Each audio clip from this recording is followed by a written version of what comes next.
Gadis ini sangat cantik.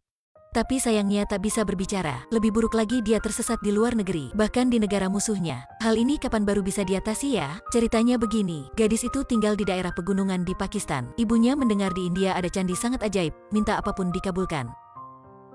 Meskipun hubungan antara India dan Pakistan sangat renggang, tapi ibunya masih mengantarnya ke candi di India. Berharap dia bisa berbicara. Setelah memuja dewa, mereka naik kereta untuk kembali ke Pakistan. Di tengah jalan keretanya berhenti di tempat istirahat. Semua orang tertidur kecuali dia. Dia melihat seekor kambing terjebak. Lalu dia turun dari kereta menyelamatkan seekor kambing. Tak terduga kereta berjalan. Dia segera mengejarnya. Dia ingin memanggil ibu tapi tidak bisa. Hanya melihat kereta berangkat dalam keputusasaan. Untungnya ada sebuah kereta sama arah tiba. Dia pikir kereta ini juga ke Pakistan. Jadi menaikinya, tapi di tengah alur kereta sudah berganti arah. Kembali ke India, dia turun, memilih orang yang tepat. Pandangan pertama dia memilih seorang pria yang sangat baik hati dengan bentuk badan kekar, menarik. Pawan, menggunakan kontak mata untuk berkomunikasi, dia mengetahui orang ini akan mengantarnya ke rumah. Dia menatap ke Pawan, mengisyaratkan ke gelas minuman ringan di depan Pawan. Pawan mengangkat gelas, dia langsung menghampiri.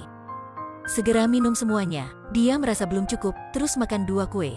Setelah kenyang, Pawan mengantarnya ke pos polisi. Tapi pihak polisi tidak membiarkannya di sini. Kata Pawan, orang tuanya pasti akan melapor pada polisi. Kata polisi, bagaimana jika tidak? Tak ada cara lain, Pawan harus mengantarnya ke rumah. Justrunya ini bukan rumahnya tapi tempat dia menginap.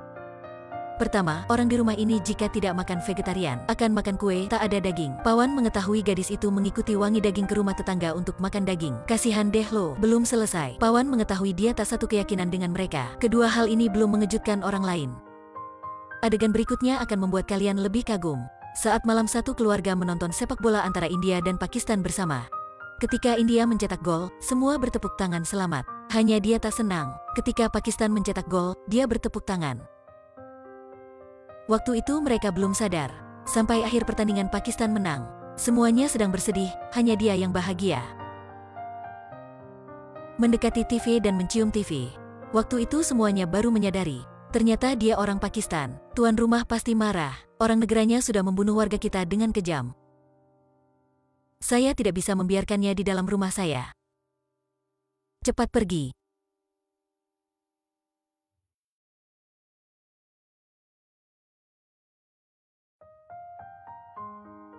Pernahkah kalian berjumpa seorang pria keras kepala seperti itu? Di bis, kernet tak ada uang kecil. Kamu beri 2 rupiahmu untuk gadis di depan saja. Dengan kondisi ini, menjadikannya cerita sangat romantis. Pria ini akan melakukan apapun. Pria bertanya, saya membelikan kamu tiket, apakah kamu ada uang kembali untukku? Gadis jawab, tidak ada, kamu simpan saja, tak apa-apa. Katanya, tidak boleh, saya harus membayar uang kamu. Gadis mengeluarkan tangan berniat mengambil uang. Pria itu menarik tangannya, kamu tak boleh mengambil semuanya, sebagiannya milikku. Gadis kehabisan kata, kalau begitu kamu ambil saja. Kalau begitu tak boleh, sebagian milikmu. Si gadis kesal melihatnya dan segera turun dari bis. Dia terus mengejar untuk mengembalikan uang. Ya betul, dia adalah orang yang punya aturan sendiri. Orang seperti Pawan ingin membantu gadis kecil kembali ke rumah. Ketika mengantarnya ke duta besar Pakistan, gadis kecil baik tak bisa berbicara dan tak ada paspor. Tak bisa membuktikan dia orang Pakistan.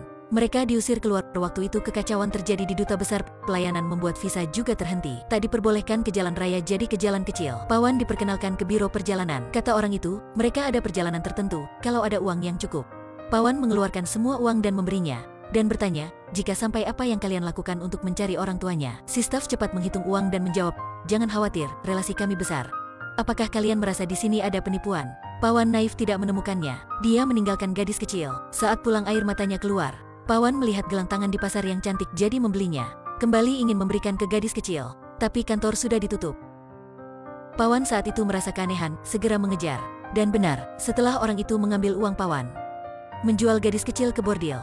Pria keras kepala ini pertama kali meneteskan air mata karena marah. Dia menyembunyikan gadis kecil di belakang. Setelah Pawan pegang tangan orang jahat, melemparkannya ke jendela. Karena kejadian ini Pawan memutuskan. Dia ingin langsung mengantar gadis kecil ke rumah. Dia memuja dewanya, harus mengantar gadis kecil ke rumah. Setelah itu menggendongnya. Keduanya tak ada paspor, tak ada visa. Mereka berjalan kaki di jalan yang tak pernah dilewati. Mereka ke pinggir kota, sekelompok orang mencegahnya. Ingin melewati perbatasan tidak mudah ya? Mungkin kamu belum sampai sudah ditembak. Si bisa mengantarmu ke sana. Mereka melewati perbatasan dengan lancar ke Pakistan. Tapi baru keluar dari bawah tanah, sifat keras kepala Pawan muncul.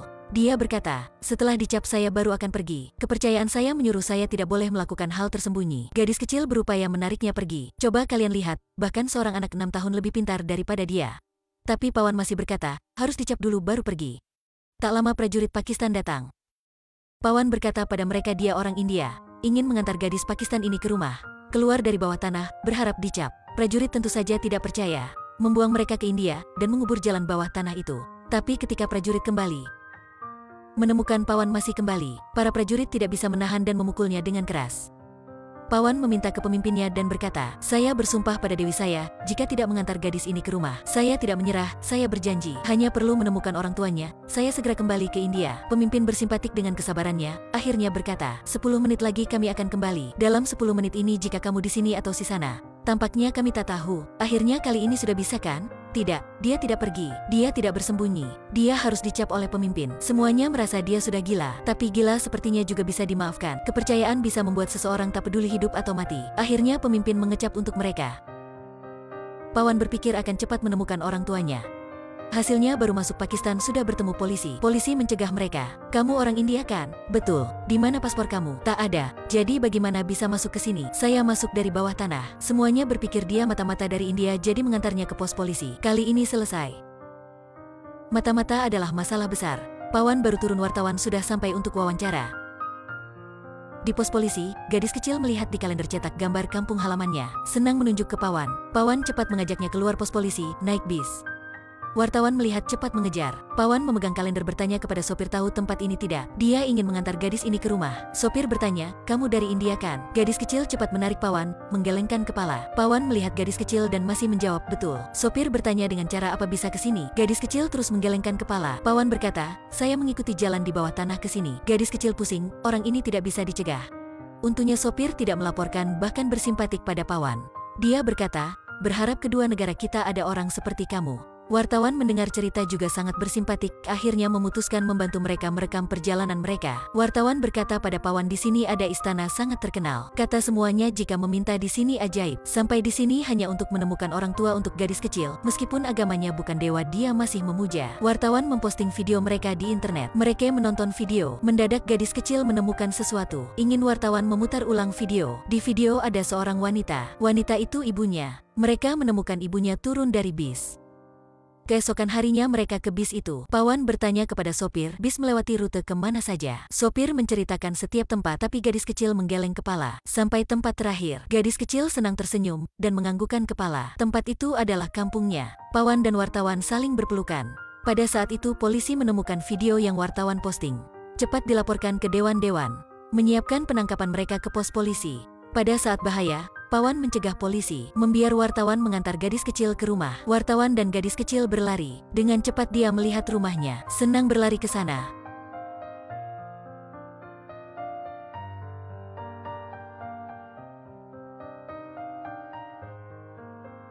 Pada waktu itu dari jauh suara tembakan bergema. Di luar dugaan Pawan ditangkap polisi. Semuanya menonton yang wartawan posting.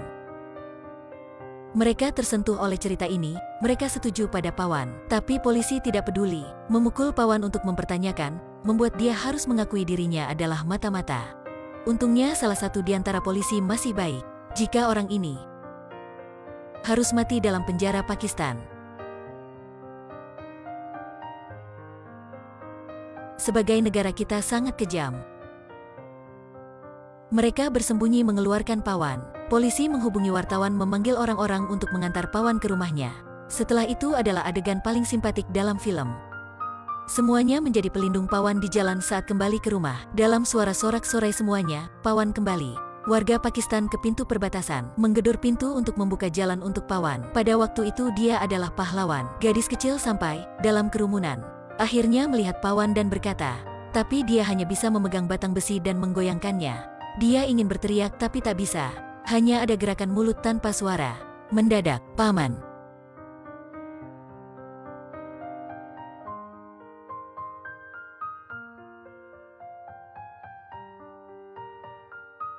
Paman.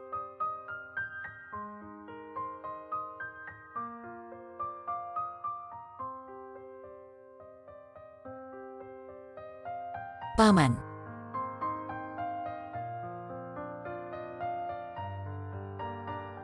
Pawan berbalik badan. Kembali berlari padanya. Semuanya bertepuk tangan. Adegan berhenti pada waktu Pawan mengangkat gadis kecil. Singkatnya, intinya sangat jelas. Isinya adalah agama, kepercayaan, sutradara mengemas semuanya dengan baik. Membuat cerita tentang kepedulian, menggunakan hal kecil mengatasi hal besar, menggunakan cinta mengatasi benci, konflik. Cinta tidak terbatas.